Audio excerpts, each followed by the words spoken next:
Telespectadores, estamos com vocês mais uma vez com o programa ASP-UF em Ação, da Associação de Professores Inativos da Universidade Federal Fluminense.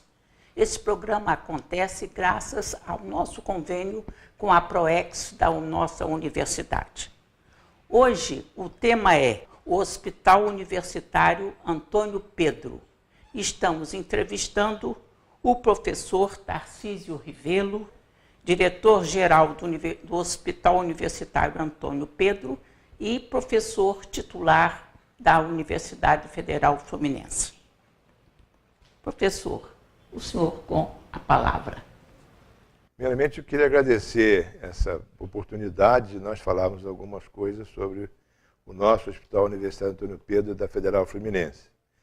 Segundo, enaltecer a ASP, que de inativo não tem nada, né? Quer dizer, inclusive eu recebi hoje um boletim ASP-UF Notícias que leva para a comunidade, não só interna como externa, a participação da universidade e da ASP nesta comunidade acadêmica e, por que não falar de Niterói, no estado do Rio. Eu tenho a honra de dirigir o Antônio Pedro, na direção-geral do Antônio Pedro. O nosso hospital ele está inserido na região metropolitana 2 do SUS, que compõe 7 municípios. Portanto, ele é referência para essa região. É uma região geopolítica do SUS. Ele tem uma missão de fazer atendimento terciário e quaternário. Portanto, basicamente na linha cardiovascular, neurovascular e transplantes. E também a média complexidade que aqui chega. Nós temos, na nossa estrutura físico-funcional, um ambulatório. Nós temos algo em torno de 46 especialidades dentro desse ambulatório.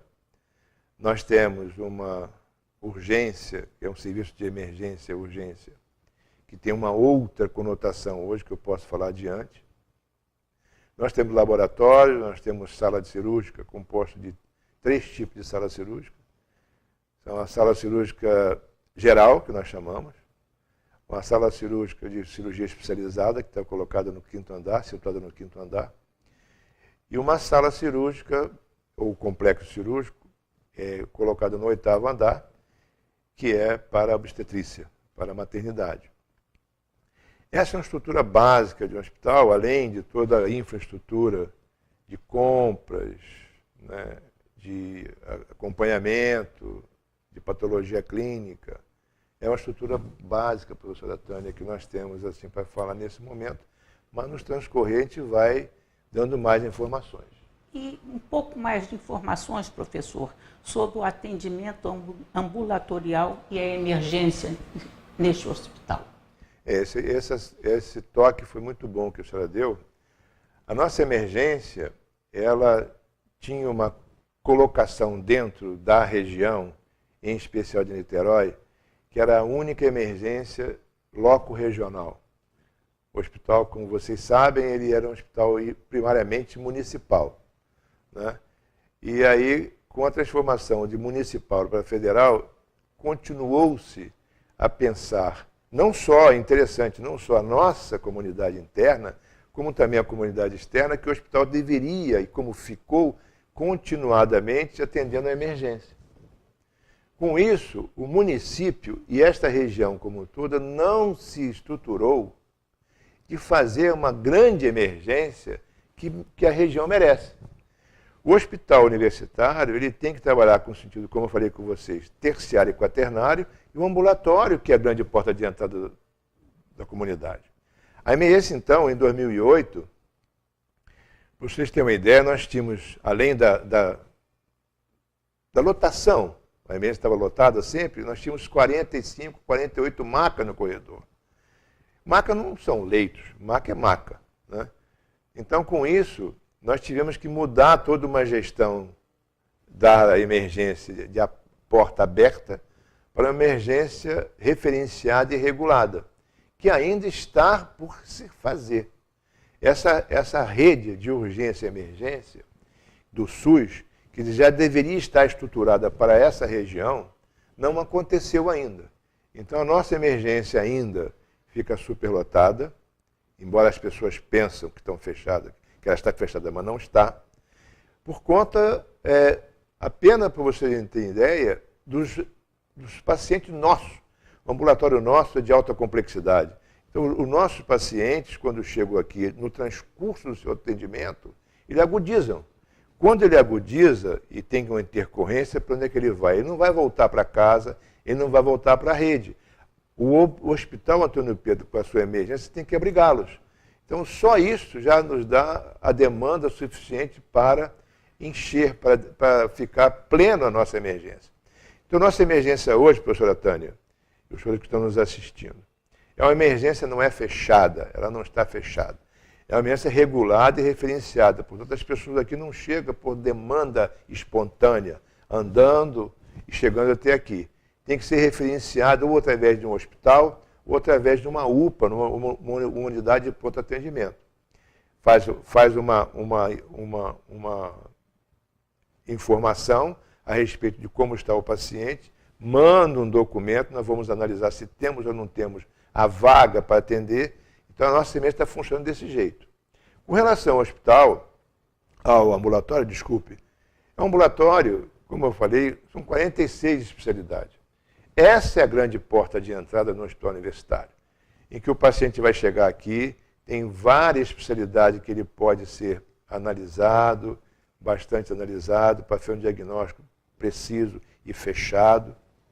Tem todos os exames, para a senhora ter uma ideia, nós temos um parque tecnológico de radiologia, talvez um dos melhores da região.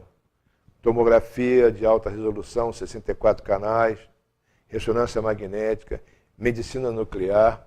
Então, essas imagens hoje, além da ultrassonografia, essas imagens hoje são importantes para determinado diagnóstico.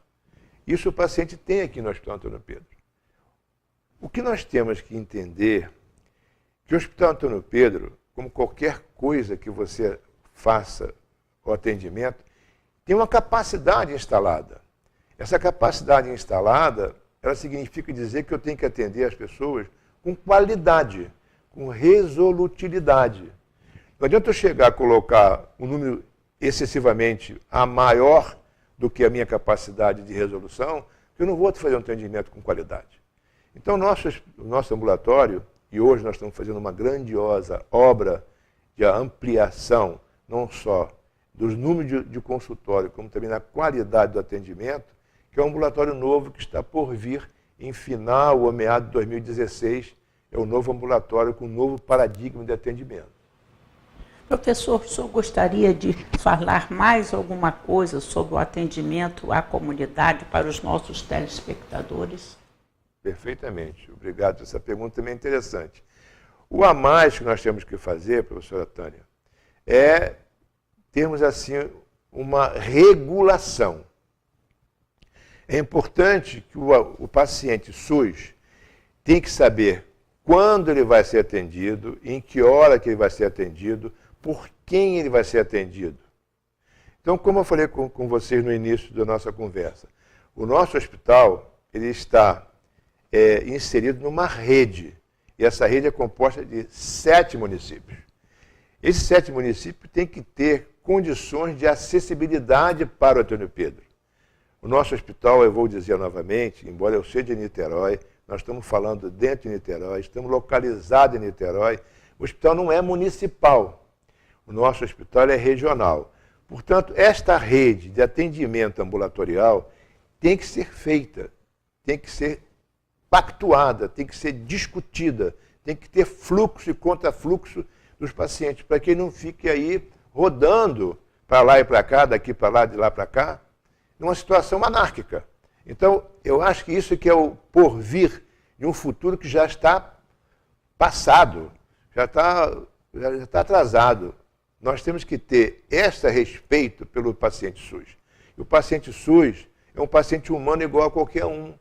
Então nós temos que ter um respeito, que eu sempre falo, por Dona Maria, que eu não sei quem é, para o seu João, também, que eu não sei quem é, e pelo Pedrinho, que eu não sei quem é a criança.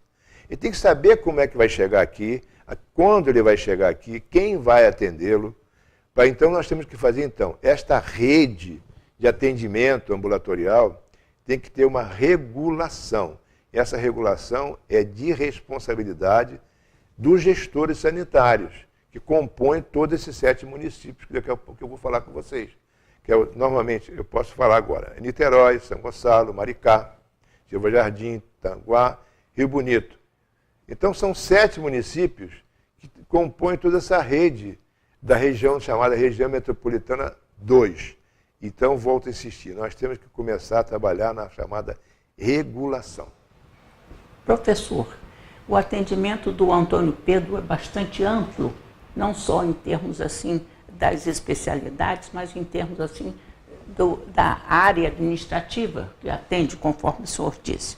Quais são as suas principais dificuldades atuando como diretor nesse grande hospital?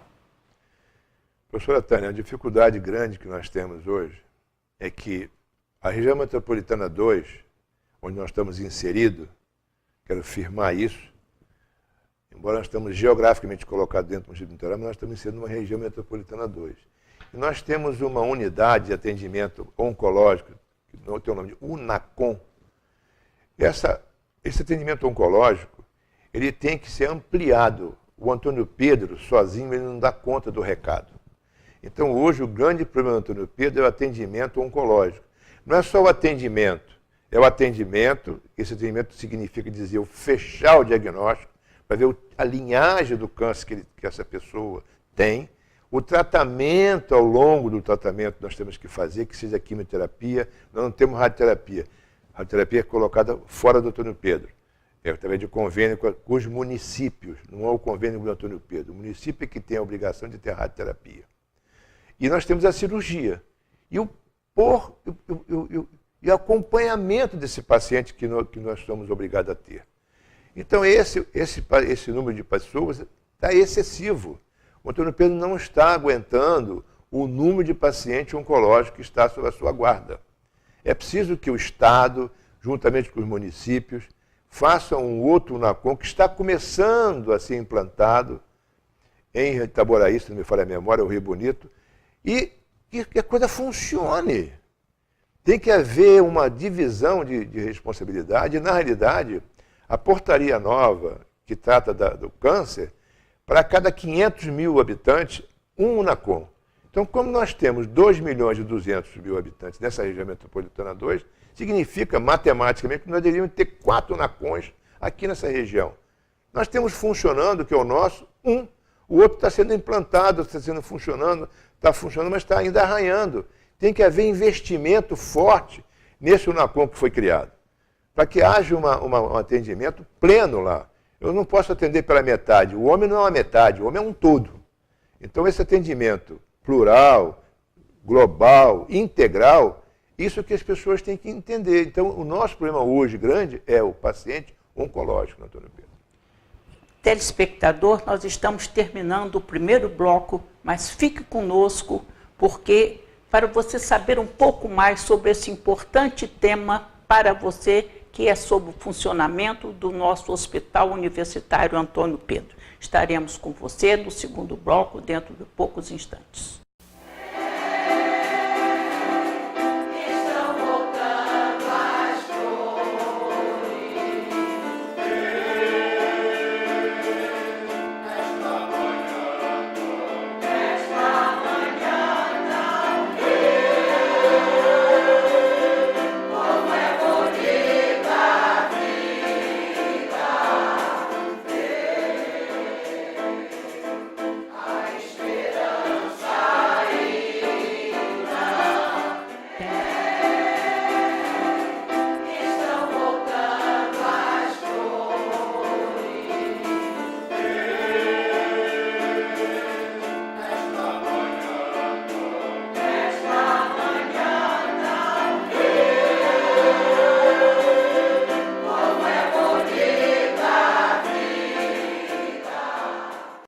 Neste segundo bloco do programa ASP em Ação, estaremos focalizando o importante tema, o Hospital Universitário Antônio Pedro, entrevistando o seu diretor-geral, o professor doutor Tarcísio Rivello.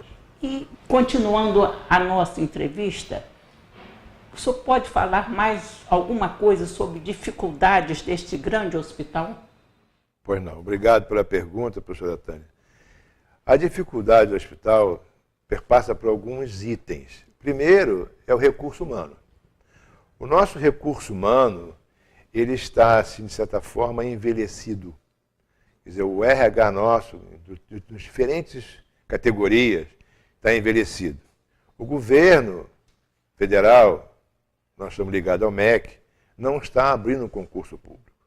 Então, isso nos desfavorece muito, porque o avanço tecnológico hoje, os avanços no diagnóstico, requer gente jovem, gente mais atualizada. Não que as pessoas que estão aqui não sejam atualizados. Todos aqui temos a obrigação de nos atualizar. Mas nós temos que ter sangue novo aqui dentro.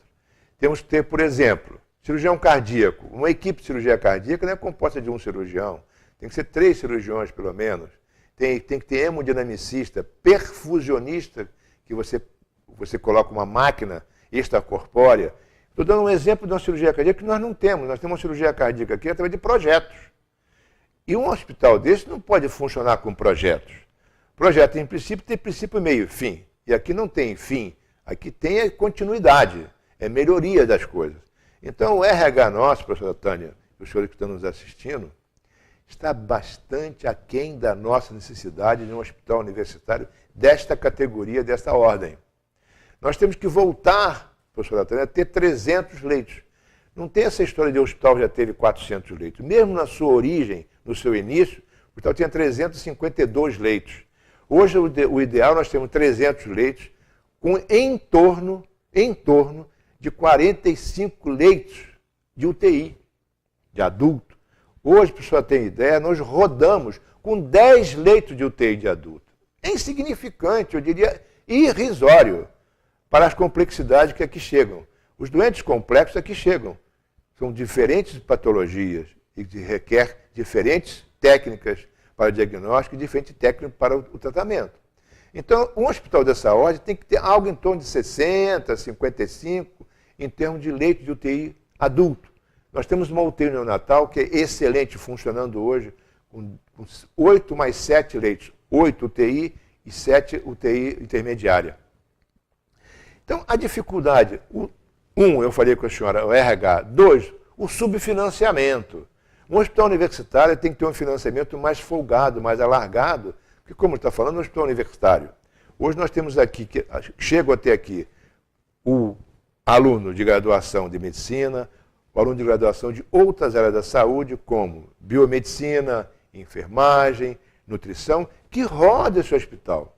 Então, é um hospital que gasta mais 30% a 40% normalmente do que um hospital assistencial puro. Nós temos um hospital, nós temos que ter pesquisa. Pesquisa você tem que ter um laboratório, a pesquisa, o laboratório tem que ter manutenção, tem que ter compra de equipamento, tem que ter insumos para esse laboratório. Então, não é só insumo para assistência. Então, o governo tinha que olhar com mais sensibilidade para os hospitais universitários.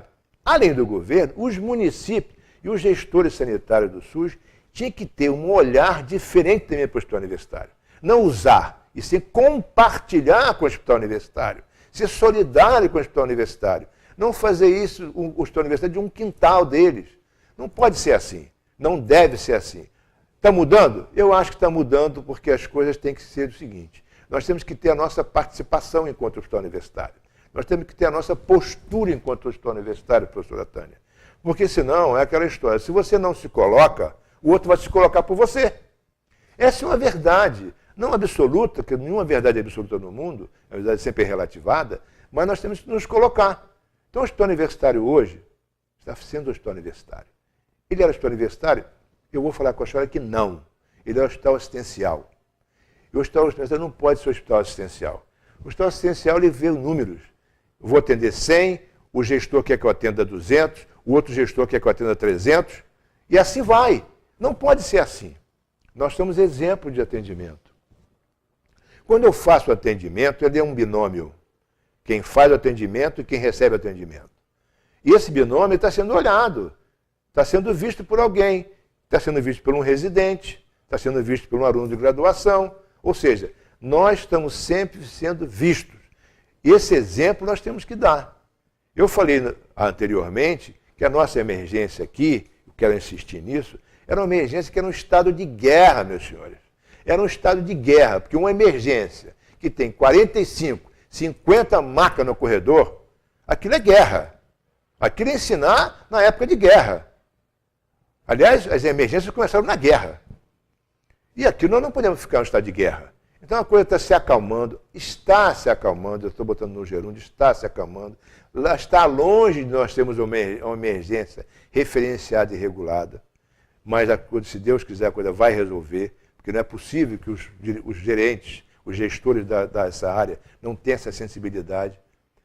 Então, eu acho que a nossa dificuldade é RH, subfinanciamento e reestruturação de gestão. Por que eu quero falar isso? É o terceiro item. A gestão hoje não pode ser apontamento de lápis. A gestão tem que ser controlada desde o início, quando o paciente entra aqui, na porta de entrada, até na sua saída. Então, ele tem um percurso dentro do hospital.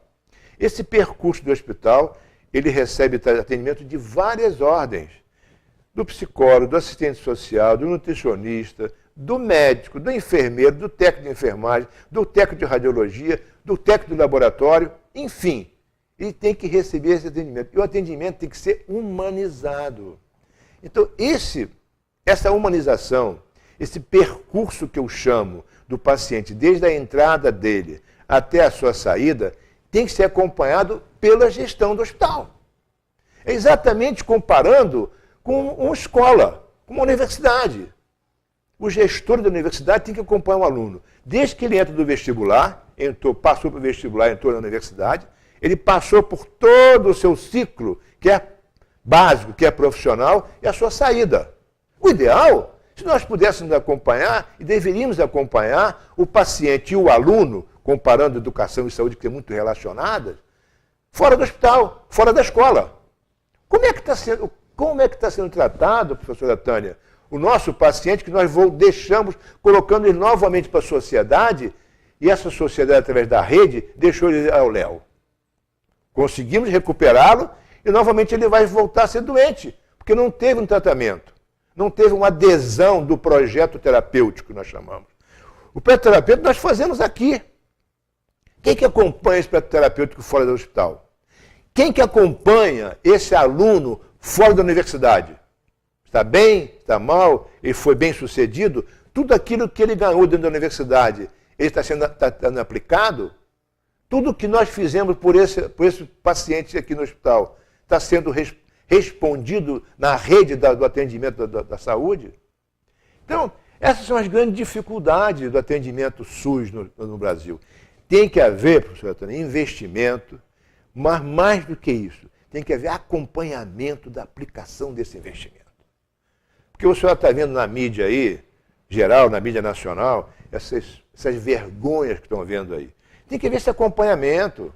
Não é acompanhamento com pessoas que estão aqui só para fazer o carimbar, a coisa que está resolvida. Não. Tem que acompanhar que o seu dinheiro, o meu dinheiro, seja bem aplicado. E nós estamos aqui para fazer isso, graças a Deus. É por isso que nós estamos aqui e acreditamos nisso. Nós acreditamos na educação superior, que eu tenho experiência, no Brasil e no estado do Rio, na UF, e nós acreditamos no Hospital Antônio Pedro. E vai melhorar, tem que melhorar. Professor, com esse grande entusiasmo, como o senhor vê o futuro do nosso Hospital Universitário Antônio Pedro? O futuro do Hospital Antônio Pedro, professora Tânia e os senhores telespectadores, tem que ser um hospital realmente dito universitário, em que você tem a tríade, o ensino quer da graduação, do estudante de medicina, do estudante de enfermagem, do estudante de nutrição, muito bem aplicado, da relação professor-aluno, o ensino da residência médica, e nós temos hoje uma residência multiprofissional, também da relação preceptor-residente. Eu preciso ver também uma pesquisa aplicada às políticas públicas, uma pesquisa voltada para o bom atendimento, uma pesquisa que pode replicar aqui dentro do hospital tecnologias. Enfim, nós temos que ver esse atendimento, porque a extensão, todo mundo fala, a unidade, professora Tânia, grande exemplo da extensão dentro de uma universidade, isso é um hospital. É uma porta aberta. é uma porta aberta com a sociedade. Então nós precisamos disso, essa tríade ser perfeita e integrada. Professor, como está a relação do nosso hospital com o município de Niterói? Essa relação, professora Tânia, eu diria que é bem dificultada. Como eu expliquei a vocês, é preciso que os gestores sanitários de todos os municípios vejam o hospital universitário como uma solução, vejam o hospital universitário como uma solidariedade, vejam o hospital universitário como parceiro. Vendo assim, se modificar esta relação de parceria, gestores municipais da região metropolitana 2 do hospital, a coisa vai melhorar muito. Nós não precisamos pedir favor, nem de lá para cá, nem daqui para lá. Mas precisamos ser profissional na gestão. Se fosse aumentar esse profissionalismo, vai ser muito bom. Infelizmente, telespectador, nós estamos chegando ao final desse importante programa que foi sobre o funcionamento do Hospital Universitário Antônio Pedro, entrevistando o professor Tarcísio Ribello. Agradecemos ao nosso ilustre entrevistado e dizemos a você, telespectador, que poderá acessar este e outros programas da ASP-UF pelo nosso site ou pelo UFTube. Comunique-se conosco por e-mail, por telefone ou em nossa sede, porque a ASP existe para ajudar a nossa comunidade.